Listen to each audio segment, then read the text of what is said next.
Au début régnaient les ténèbres. Et soudain, le Big Bang a donné naissance à des éléments dont l'expansion est infinie. Le temps, l'espace et la matière. Aujourd'hui, ils se sont développés plus que l'on ne peut l'imaginer, au-delà des limites de la planète où nous vivons, pour créer ce qu'on appelle l'univers. Que se passerait-il si soudain la Lune disparaissait? Des tsunamis déferleraient sur les côtes du monde entier, tandis que le niveau des océans monterait sous l'attraction gravitationnelle du Soleil. Les modifications des courants marins et les changements climatiques détruiraient les cultures. Finalement, l'axe de la Terre s'inclinerait fortement et transformerait les pôles en jungle tropicale et l'équateur en déserts glaciaux. De nouvelles espèces apparaîtraient, tandis que d'autres s'éteindraient. Notre planète deviendrait méconnaissable si un jour notre satellite disparaissait.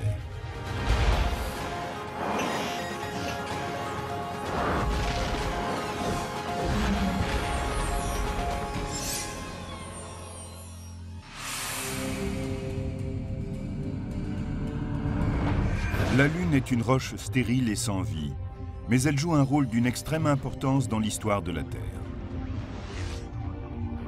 Jusqu'à quel point?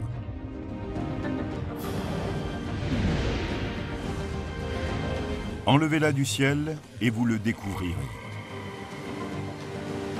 D'étranges phénomènes se produiraient presque aussitôt, et les habitants des côtes seraient les premiers à subir les conséquences de ce changement. Il se produirait sans doute une sorte de tsunami, une immense vague dont le déferlement aurait des conséquences dramatiques.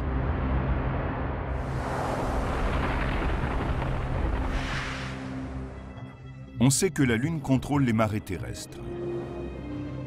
Elle tourne autour de nous et sa masse attire l'eau des océans, provoquant un renflement de la planète sur le côté le plus proche d'elle. Et par une étrange bizarrerie de la physique gravitationnelle, un second renflement se forme du côté le plus éloigné du satellite. Beaucoup sont conscients que le Soleil joue un rôle dans la gouvernance des marées. Mais comme il est 400 fois plus éloigné de nous que la Lune, son influence gravitationnelle sur les océans est 3 fois moins importante.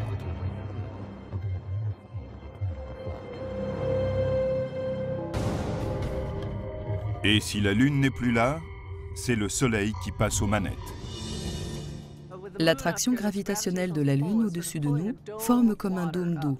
C'est une sorte d'énorme renflement. Imaginez qu'on coupe la corde qui nous relie à elle et l'eau reflue d'un seul coup sur la Terre. Sous la force gravitationnelle du Soleil, l'eau déferle en un immense tsunami. La force des vagues dépendrait de la position de la Lune avec le Soleil au moment où elle disparaît. Si la Lune disparaissait dans une phase de pleine Lune ou de nouvelle Lune, elle serait alors alignée avec la Terre et le Soleil. Les renflements de marée lunaire diminueraient et deviendraient des renflements de marée solaire qui seraient situés au même endroit. Et l'eau des renflements lunaires se répandrait vers d'autres parties du globe. Mais il existe une possibilité plus dramatique. Si la Lune disparaissait lors d'un quartier de Lune, le premier ou le dernier, le renflement de marée lunaire ne serait pas à la même place que celui de marée solaire.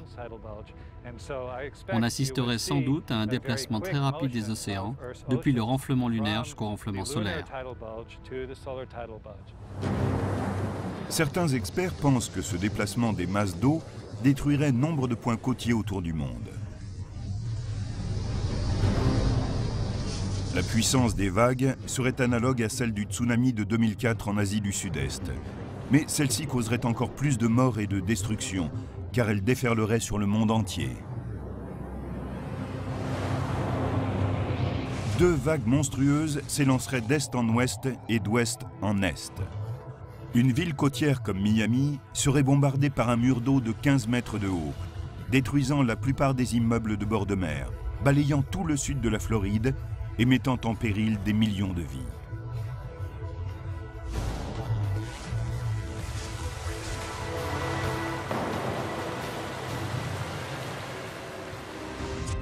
Mais ces déplacements d'eau gigantesques pourraient-ils avoir d'autres conséquences imprévisibles?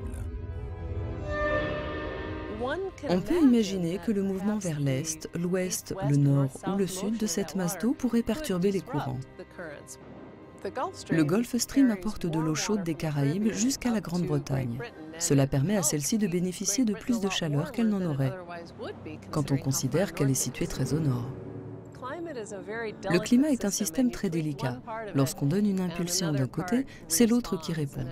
On peut imaginer que la production alimentaire et le mode de vie global seraient terriblement altérés s'il faisait plus froid en Europe du Nord.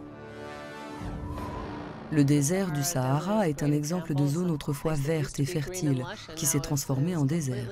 Les changements climatiques peuvent avoir un impact important sur la vie humaine.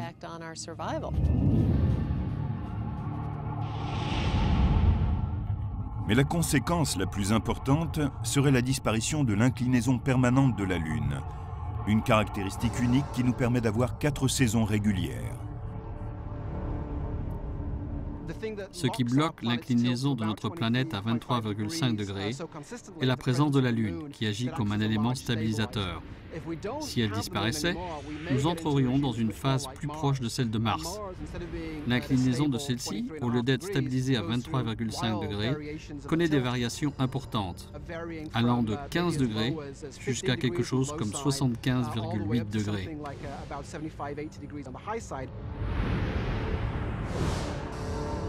Sans la Lune, notre axe commencerait à bouger de façon erratique sur quelques centaines de milliers d'années. L'attraction gravitationnelle des autres planètes du système solaire commencerait à faire des ravages sur la Terre. Nos saisons régulières changeraient de façon dramatique, tandis que différentes parties de la planète pencheraient vers le Soleil durant certaines périodes et s'en éloigneraient à d'autres. Si la Lune disparaissait, on aurait un changement radical de l'axe terrestre qui se mettrait à osciller. Cela entraînerait des changements climatiques radicaux, comme il n'en existe pas aujourd'hui. La Terre serait un monde étrange, où les hommes devraient lutter pour s'adapter et survivre. Si nous entrons dans une phase où l'obliquité terrestre devient instable, les petits changements que nous connaissons deviendront très importants. Nous pourrions voir les glaces envahir les tropiques. Imaginez des jungles et des forêts vierges en Antarctique, des banquises et des glaciers en Afrique centrale. L'inclinaison varierait sur une échelle de temps de plusieurs centaines de milliers d'années. Cela correspond à l'installation d'une ère glaciaire sur Terre. Et nous savons combien l'humanité a eu du mal à s'adapter au changement de la dernière glaciation.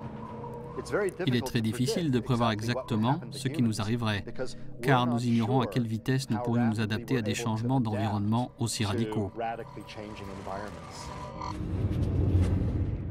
Et si notre Lune disparaissait définitivement, la vie en mer et sur les côtes s'en trouverait totalement bouleversée. Les requins perdraient leur talent de chasseurs, car ils ne pourraient plus traquer les bancs de poissons grouillant sous la lumière de la Lune. Les crabes, habitués à s'accoupler à marée basse, seraient désorientés par la disparition des phases lunaires.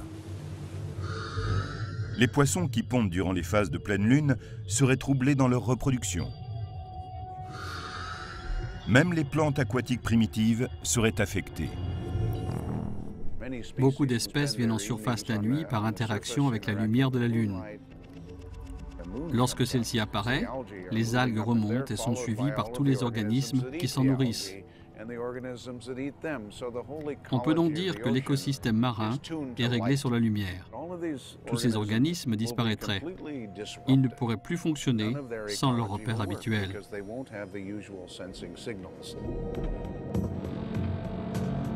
Des millions de gens souffriraient de manque de nourriture. Et les économies côtières seraient dévastées par la destruction des espèces marines.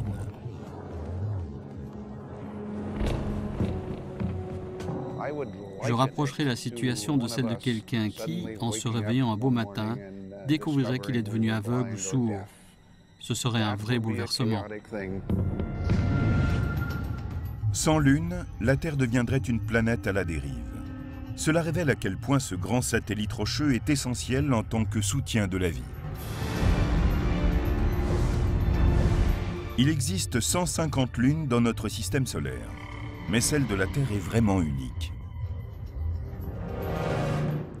Notre Lune ne ressemble à aucune autre lune du système solaire. Elle est énorme comparée à la Terre. Elle fait environ un quart de sa taille.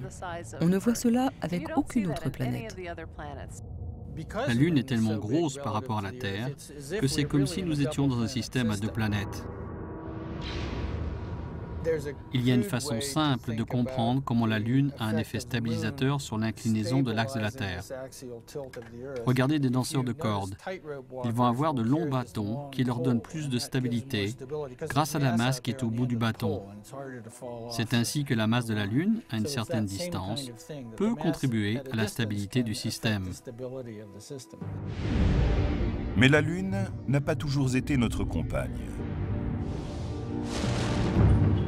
Il y a eu une époque très tôt dans l'histoire de la Terre où elle n'avait pas de satellite. Une époque où notre planète était un endroit étrange avec des journées de 8 heures et un environnement en pleine fusion, trop rude pour abriter des formes de vie. Et puis elle subit la collision la plus violente de son histoire.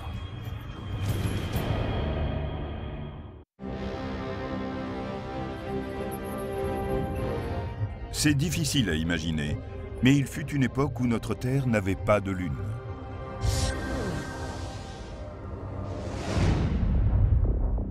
Notre planète s'est formée il y a 4,5 millions d'années par l'accumulation et la fusion de quantités de débris au cours des premières étapes de la construction de notre système solaire.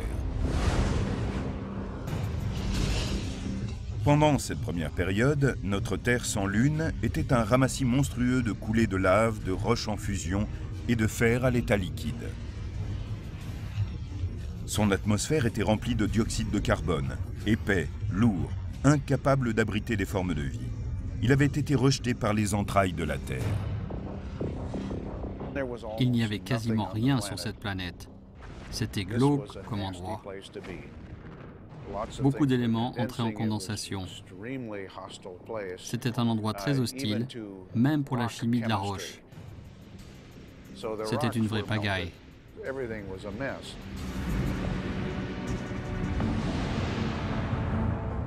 À l'origine, notre Terre sans Lune était un monde méconnaissable. À ses débuts, la Terre était un endroit vraiment chaud. En fait, ce premier éon géologique de son histoire est appelé l'Adéen, d'après Hadès, le dieu des enfers, car il y faisait vraiment chaud. Il y avait un volcanisme d'une envergure incroyable, et la planète subissait de nombreux impacts. On devait y trouver beaucoup d'éclairs et de gaz, qui provenaient à la fois des volcans et de la vapeur.